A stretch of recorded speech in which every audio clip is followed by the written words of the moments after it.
ছেড়ে দাও কাকা নিজে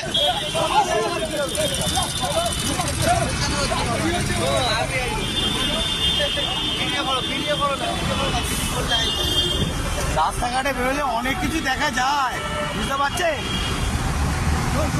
আমাদের পুরনো কাকা এসে গেছে, যে টেস্টি কাকা। এই কাকা এখন সব ঝগড়া অশান্তি নামিয়ে দেওয়ার চেষ্টা করছে, কিন্তু ঝগড়াটা কোথা দিয়ে আসছে? চারিদিকে লোকের, পুলিশের চারিদিকে অত্যাচার চলছে, এক এক সময় মানুষের মনে রাগ ঢুকে যাচ্ছে, তাই জন্য নিজেদের মধ্যেই অশান্তি হচ্ছে। এই যে কাকা আমাদের কোনো ঝগড়া না চায় বলেই কাকা ঝামেলাটা মিটিয়ে দেওয়ার চেষ্টা করছে। তবু এই যে পুরনো কাকা ঝগড়া করছে, দাঁত পড়ে গেছে, তাও হ্যাঁ দেখতে তো।